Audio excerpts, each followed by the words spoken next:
So about 10 years ago, I got a call from a woman in Texas, Stacey Baker, and she'd seen some of my photographs in an art exhibition and was wondering if she could commission me to take a portrait of her parents.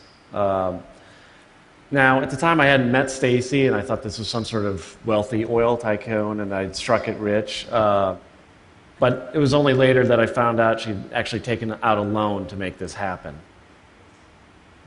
I took the picture of her parents, but I was actually more excited about photographing Stacey. The picture I made that day ended up becoming one of my best-known portraits. At the time I made this picture, Stacey was working as an attorney for the state of Texas. Not long after, she left her job to study photography in Maine. And while she was there, she ended up meeting the director of photography at the New York Times Magazine and was actually offered a job. In the years since, Alec and I have done a number of magazine projects together, and we've become friends. A few months ago, I started talking to Alec about a fascination of mine. I've always been obsessed with how couples meet. I asked Alec how he and his wife Rachel met, and he told me the story of a high school football game where she was 16 and he was 15, and he asked her out. He liked her purple hair. She said yes, and that was it. I then asked Alec if he'd be interested in doing a photography project exploring this question.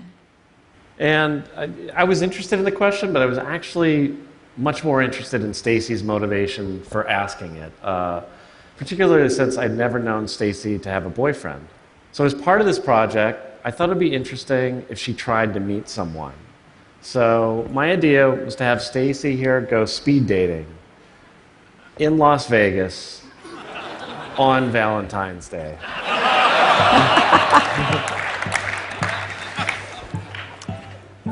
We ended up at what was advertised as the world's largest speed dating event.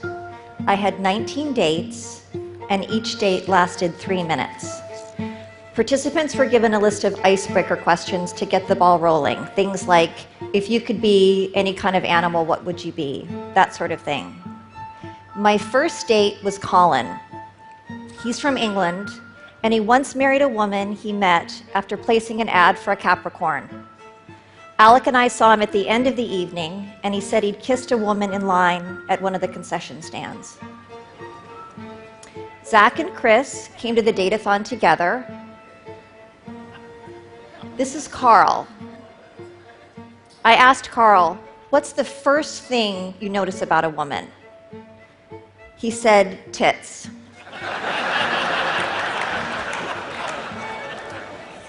Matthew is attracted to women with muscular calves. We talked about running. He does triathlons, I run half marathons.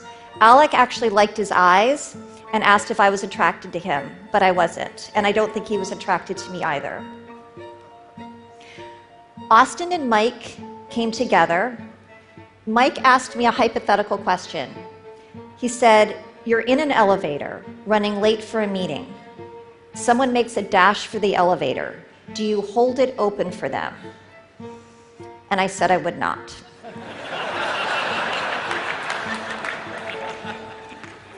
Cliff said the first thing he notices about a woman is her teeth, and we complimented each other's teeth. Because he's an open-mouthed sleeper, he says he has to floss more to help prevent gum disease. And so I asked him how often he flosses, and he said every other day. Now, as someone who flosses twice a day, I wasn't really sure that that was flossing more, but I don't think I said that out loud. Bill is an auditor, and we talked the entire 3 minutes about auditing. The first thing Spencer notices about a woman is her complexion. He feels a lot of women wear too much makeup, and that they should only wear enough to accentuate the features that they have. I told him I didn't wear any makeup at all, and he seemed to think that that was a good thing. Craig told me he didn't think I was willing to be vulnerable. He was also frustrated when I couldn't remember my most embarrassing moment. He thought I was lying, but I wasn't. I didn't think he liked me at all, but at the end of the night, he came back to me and he gave me a box of chocolates. William was really difficult to talk to. I think he was drunk. Actor Chris McKenna was the MC of the event. He used to be on The Young and the Restless. I didn't actually go on a date with him. Alec said he saw several women give their phone numbers to him. Needless to say, I didn't fall in love. I didn't feel a particular connection with any of the men that I went on dates with, and I didn't feel like they felt a particular connection with me either. Now, the most beautiful thing to me as a photographer is the quality of vulnerability. The physical exterior reveals a crack in which you can get a glimpse at a more fragile interior. At this Datathon event, I saw so many examples of that, but as I watched Stacey's dates and talked to her about them, I realized how different photographic love is from real love. What is real love? How does it work? In order to work on this question and to figure out how someone goes from meeting on a date to having a life together, Stacey and I went to Sun City Summerlin, which is the largest retirement community in Las Vegas. Our contact there was George, who runs the community's photography club. He arranged for us to meet other couples in their makeshift photo studio. After 45 years of marriage, Anastasia's husband died 2 years ago, so we asked if she had an old wedding picture. She met her husband when she was a 15-year-old waitress at a small barbecue place in Michigan. He was 30.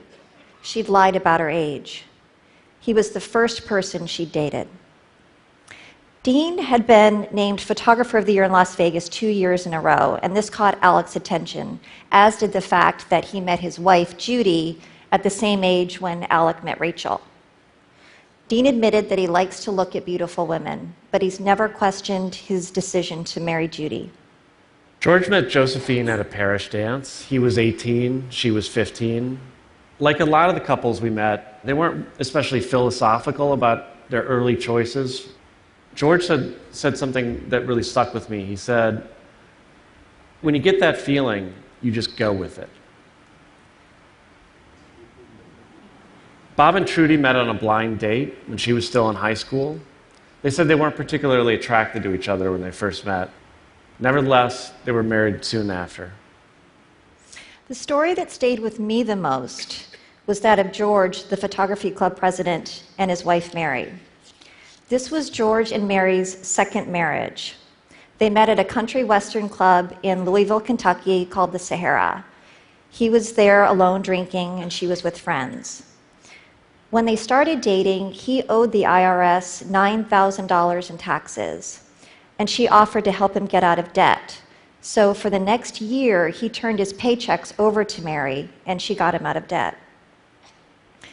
George was actually an alcoholic when they married, and Mary knew it. At some point in their marriage, he says he consumed 54 beers in one day. Another time when he was drunk, he threatened to kill Mary and her 2 kids. But they escaped, and a SWAT team was called to the house. Amazingly, Mary took him back, and eventually things got better. George has been involved in Alcoholics Anonymous and hasn't had a drink in 36 years. At the end of the day, after we left Sun City, I told Alec that I didn't actually think that the stories of how these couples met was all that interesting. What was more interesting was how they managed to stay together. They all had this beautiful quality of endurance, but that was true of the singles too. The world is hard, and the singles were out there trying to connect with other people, and the couples were holding on to each other after all these decades. My favorite pictures on this trip were of Joe and Roseanne. Now, by the time we met Joe and Roseanne, we'd gotten the habit of asking couples if they had an old wedding photograph. In their case, they simultaneously pulled out of their wallets the exact same photograph. What's more beautiful, I thought to myself, this image of a young couple who's just fallen in love, or the idea of these 2 people holding on to this image for decades? Thank you.